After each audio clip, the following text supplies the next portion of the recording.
Algumas acham que o trabalho é um problema, as outras acham que o trabalho é a solução. Dentre esse grupo dos que entendem o trabalho como solução, ainda existe aqueles que conseguem extrair do trabalho um prazer muito grande. Tem um cantor de rock, tem um cantor brasileiro que falava assim: eu não gosto de trabalhar. Você gosta de trabalhar? Eu não gosto de trabalhar. Só que é o seguinte, né, velho? Ele com a banda dele, olha, não era nenhuma banda elaborada, tá? Mas tinha aquela coisa: compromisso do estúdio, agenda de compromisso, piriri pororó, tem que tomar cuidado, tem que viajar, tem que não sei o quê. Tudo isso, ele tinha um volume de trabalho incomparavelmente maior do que se ele entrasse às 8, saísse às 5 com 1 hora de almoço, blá blá blá blá. Então é preciso muito cuidado, porque a depender do que você entende por trabalho, às vezes você está fazendo o que você gosta, você é feliz porque você faz o que gosta, você trabalha mais do que se você estivesse laboralmente ativado em alguma coisa que você não gosta. Porque isso daí é assim, acabou o horário, você larga e vai para a pescaria.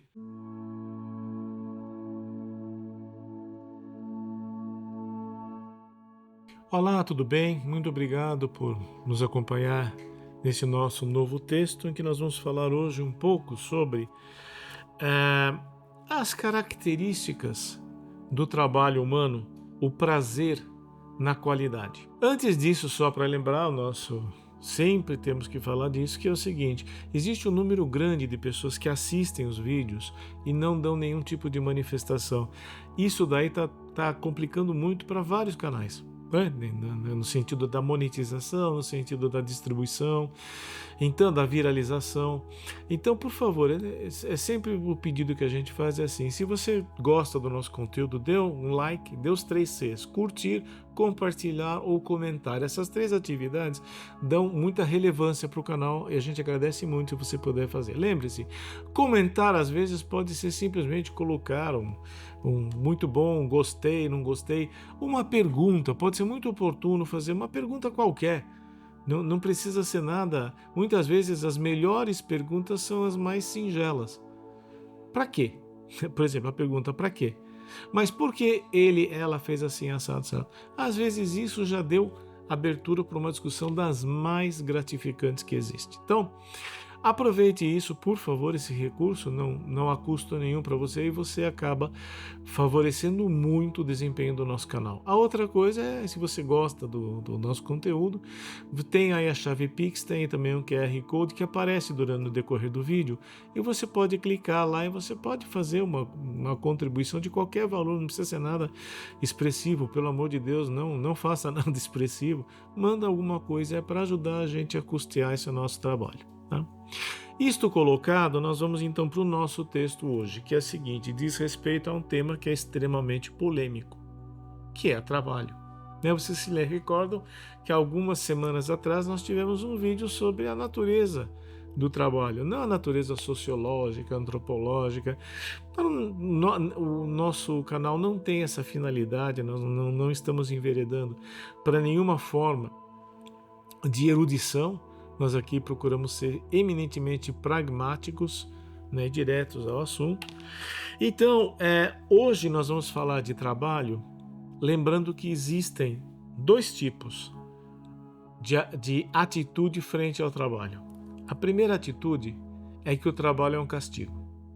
O trabalho é um castigo que o empregador não quer fazer, então ele empurra para uma outra pessoa fazer por ele e ele fica faturando. Essa é uma visão singela, é uma visão até certo ponto adolescente, né? Mas não traduz toda a natureza do que acontece, não fala de toda a produção de riqueza. Depois existe um outro grupo de pessoas que entendem que o trabalho é um castigo e as pessoas que entendem que o trabalho é uma solução. Algumas acham que o trabalho é um problema, as outras acham que o trabalho é a solução. Dentre esse grupo dos que entendem o trabalho como solução, ainda existe aqueles que conseguem extrair do trabalho um prazer muito grande. Tem um cantor de rock, tem um cantor brasileiro que falava assim: eu não gosto de trabalhar. Você gosta de trabalhar? Eu não gosto de trabalhar. Só que é o seguinte, né, velho? Ele com a banda dele, olha, não era nenhuma banda elaborada, tá? Mas tinha aquela coisa, compromisso do estúdio, agenda de compromisso, piriri pororó, tem que tomar cuidado, tem que viajar, tem que não sei o quê. Tudo isso, ele tinha um volume de trabalho incomparavelmente maior do que se ele entrasse às 8, saísse às 5 com 1 hora de almoço, blá blá blá. Então é preciso muito cuidado, porque a depender do que você entende por trabalho, às vezes você está fazendo o que você gosta, você é feliz porque você faz o que gosta, você trabalha mais do que se você estivesse laboralmente ativado em alguma coisa que você não gosta. Porque isso daí é assim, acabou o horário, você larga e vai para a pescaria. Agora, se você está ocupado em alguma coisa que você gosta, que te absorve, que te leva, que te puxa, que te inspira, muitas vezes o horário é irrelevante. Muitas vezes o horário é irrelevante. Por isso que não é raro que as pessoas nas corporações, as pessoas que trabalham sem relógio de ponto, acabam sendo pessoas que trabalham muito mais. Porque o cara vai, etc. Isso é amplamente conhecido, né? Bem, então nós vamos gastar um pouquinho de tempo hoje falando o seguinte: como é que a gente consegue essa maravilha, o prêmio Nobel da Química, transformar trabalho em prazer, né? É um negócio, né, dos mais ambicionados. Mas a primeira coisa que nós temos que ver é o seguinte: é que muitas vezes esse insight eu tive ao levar meu carro numa concessionária. Olha que coisa mais trivial possível. A hora que eu percebi, eu fui atendido por pessoas e elas transpareceram, elas deixaram muito claro para mim que elas curtiam estar lá. Não é que aquilo é melhor do que estar na praia. Não é que elas não estavam cansadas, não é que era já uma segunda metade da tarde, já estava na hora de picar a mula. Não, não, tudo isso aí. Mas você percebia que a pessoa estava bem encaixada no seu ambiente de trabalho. Ela estava em paz, ela estava apaziguada, ela estava serena, ela estava bem. Ah, você não prefere preferiria, mas está aqui, e aqui está extraindo uma gratificação muito grande. E isso vai levando a gente na direção do pantanoso capítulo da gratificação humana. Eu me recordo do Freud no começo do século XX, final do século XIX, começo do século XX, ele falava do princípio do prazer e montou muita coisa do modelo dele em cima da ideia do prazer e do desprazer. Por fim, uma das obras finais da vida dele era além do princípio do prazer, quando ele levanta uma entidade muito obscura chamada pulsão de morte, e ele puxa um grego, um pré-socrático, não sei se é Anaxágoras, Anaximandro, é um desses caras que falava que a matéria viva tendia a se tornar inanimada. Havia um movimento do ser vivo para voltar aos elementos da crosta terrestre. Um assunto lá. Enfim, pantanoso, obscuro, não é nossa intenção entrar nisso, apenas lembrar que lá pelas tantas o Freud percebeu que o prazer simplesmente não dava conta da gente entender a gratificação, a satisfação humana. Era preciso avançar um pouco. E ele já tinha passado por uma série de experiências com o sadismo, com o masoquismo. Aliás, o tema dele, né, sadismo e masoquismo. O sadismo do Marquês de Sade, né, o nosso pornógrafo francês por excelência, né, e o Masoch, do masoquismo, era uma peça do Leopold Sacher-Masoch, que era, acho que a Dama de Pelos. Que tem uma procura. Dá um Google, hoje em dia isso está tão fácil. Dá um Google que você vai entender do que eu estou falando. E ele pegou o sadomasoquismo. Bom, o que acontece é que já na psicanálise francesa, o Jacques Lacan, que é alguém que eu tive muito contato, ele fala, além do princípio do prazer e fala-se de dois tipos de gratificação. Uma é o Lust, alemão, que no inglês é lust. Depois tem outro desejo, outra gratificação a ser adquirida, que é o Wunsch, que seria uma coisa mais existencial de longo prazo. No francês é désir. Isto daí tem um paralelo, essas duas formas de gratificação, tem um paralelo muito grande com o que a gente vê do bem-estar. A gente volta para Aristóteles. É muito difícil escapar desses gregos, é muito difícil escapar desses caras, é impressionante. Lá vou eu de novo, acho que eu vou morar na Grécia. O Aristóteles fala da eudemonia. Quando a gente fala em eudemonia, o que é o eudemonia? Tem muito anarfa que pega do inglês eudemonic e ele traduz para eudaimônico, mas está errado, tá? Eudemônico, porque é uma derivação grega. Nós somos uma língua greco-romana, nós temos que seguir certas... Tá? Quando você fala que você vai levar seu filho no pediatra, você fala que você vai levá-lo no paidiatra? Não, P. Por quê? A, alfa e iota vira E. Pedos, criança é pedos em grego. Então é pediatria, não é paidiatria, portanto não é eudaimonia, é eudemonia. Daimon é a palavra para espírito, depois derivou para demônio. Mas nesta época, demon não era demon, não era demônio, era espírito. Eudemonia, espírito equilibrado. Esta era uma forma de gratificação e de satisfação e de bem-estar. É a eudemonia. Tem uma outra que é o hedonismo com H. Hedonismo é o efeito de qualidade, é o resultado prazenteiro, que não leva em conta necessariamente valores maiores. A eudemonia ela se constrói em cima de valores maiores. Ela é, portanto, mais sublime. E o hedonismo ele é mais carnal.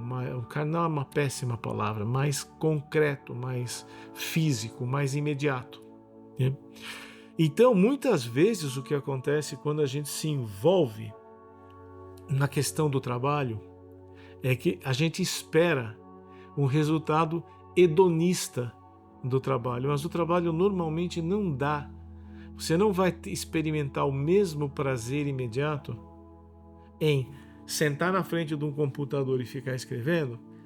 Você não vai ter o mesmo prazer imediato que você tem de abrir uma cerveja gelada e sentir aquela golada fantástica descendo pela sua garganta. São duas formas diferentes. Os casais podem ter uma gratificação imensa na companhia, na presença, no companheirismo de um com o outro, e não tem uma relação necessária com momentos na cama, que você tem uma outra forma de prazer importantíssima, pertinente, construtiva, que é a cama. Daí lá há um hedonismo em questão. Aqui no dia a dia você tem uma eudemonia regendo a relação, tá? Então estas duas coisas, o trabalho primeiro não é imediato, mas o trabalho traz algo que o hedonismo não traz, que é a satisfação, a gratificação pela qualidade. Porque o que chamou minha atenção na concessionária é que alguns funcionários, o que eles iam ganhar, eles ganharam já, está lá, já está estabelecido. Mas eles estão tendo prazer em fazer o que fazem bem feito. O cliente sai satisfeito, o cara não fica assim, oba, ótimo, ele saiu satisfeito, eu vou ganhar mais. Até porque isso não vai converter nessa velocidade. O cliente sai satisfeito com você, isso não vai virar um aumento para você em 3 dias. Mas é o prazer, a gratificação de fazer bem feito. Uma vez eu estava com um amigo meu que tinha sido professor lá na faculdade de medicina no interior, e a gente estava correndo, estava visitando ele no interior, e a gente estava correndo, né? Estava de calção, correndo na pista ali de jogging. A gente cruzou um rapaz. Oi, professor, falou para o amigo. Oi, tudo bem com o senhor? Oi, tal, cumprimentou, tal. Aí a gente continuou correndo. Aquilo fez a tarde do meu amigo. Falou, cara, essas coisas, você faz essas coisas, cara, você não para de colher o fruto. Ele não ganhou um tostão a mais. Ele não ganhou nada, mas ele saiu gratificado pela sensação de que ele tinha feito algo relevante e foi reconhecido como alguém relevante. Esta gratificação, que é eudemônica, é uma gratificação que advém, né? Normalmente é a forma de gratificação que melhor opera a pessoa que gosta de trabalhar. Porque ou trabalha no que gosta, a gente já brincou com isso aí, você trabalha no que gosta ou gosta do que trabalha? É uma bela pergunta, uma hora a gente vai poder voltar nisso também. Mas enfim, para a gente ir concluindo, a gratificação pela qualidade, deixa eu ver aqui o que eu anotei isso, na verdade, é uma função do júbilo pela inspiração. Não existe, talvez não exista uma alegria, uma experiência, uma realização mais transcendente do que você ter sido inspirador. Pode ser muito, muito, muito interessante você descobrir que foi inspirador. O Freud cita, eu não lembro agora que historiador que era do século XIX, que ele falava do grande homem, que o grande homem era o homem que foi relevante em seu tempo, fez as coisas que tinha que fazer e gerou uns seguidores. Gerou pessoas que seguiam suas ideias, sua mentalidade, que seguiam seus princípios, etc. Ora, isto nada mais é do que inspirar, de ser inspirador. E às vezes nós vemos pessoas, nós vemos homens, mulheres, que muitas vezes eles são inspiradores pelo testemunho de entusiasmo que eles têm no que eles falam, pela presença deles, e não exatamente pelo que eles estão falando. O que eles falam nem é tão fantástico assim. Mas eles inspiram. Faz liga, faz laço. E isso alguns semioticistas falam que é a essência do discurso. Fazer cola, fazer laço, ligar uma coisa na outra, produzir uma descendência. Uma descendência de atitude, uma descendência de valores e assim por diante. Então é isso, pessoal. O essencial, né, digamos assim, dentro dessa ideia, o que é que diferencia esses dois mundos? O trabalho como um problema para o trabalho como uma solução. É a sua atitude interior. Claro, você trabalha, vamos dizer, você tem dermatite de contato por tinta. Você é pintor. Você tem que ficar usando luva, senão você está lascado. É claro que se você puder mudar de ramo, talvez pela saúde da sua pele, seja interessante. Você tem, sei lá, outras questões aí, você trabalha num lugar que é fantástico, mas o deslocamento é presencial e o deslocamento é muito grande, talvez não valha a pena continuar lá. Então não estou aqui dizendo que você tem que engolir todas as condições que lhe são dadas e não protestar. Eu estou dizendo apenas que uma parcela importante do desconforto que você experimenta no trabalho pode estar vindo da sua atitude subjetiva no trabalho, do que você está querendo desse trabalho. Né? Num outro vídeo também nós falamos que a diferença entre trabalho e divertimento às vezes é um pouco borrada, e é verdade, e muitas vezes a nossa infelicidade está exatamente nessa área borrada.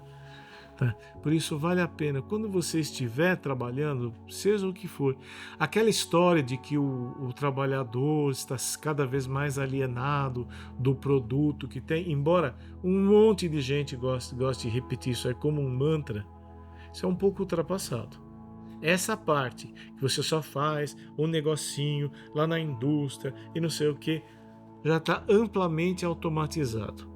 A automação tomou posse, não tem mais o apertador de parafuso. Isso é lendário, né? Faz parte de uma maneira de pensar o mundo que já está superada, o mundo já está em outro ponto, o mundo já está em outro patamar. Tá? Então é isso, gente. Muito obrigado pelo cuidado. Lembrem-se que trabalhar e o mindfulness, e a atenção plena e o zelo para consigo mesmo é uma forma de trabalho. Tudo que nós falamos aqui sobre o labor remunerado, vale para o trabalho que nós temos em cuidar de nós mesmos. Esse é o caminho para o cultivo do bem-estar e de uma vida gratificante.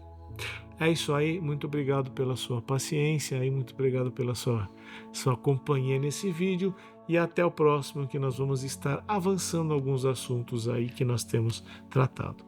É isso aí, um abraço, tchau!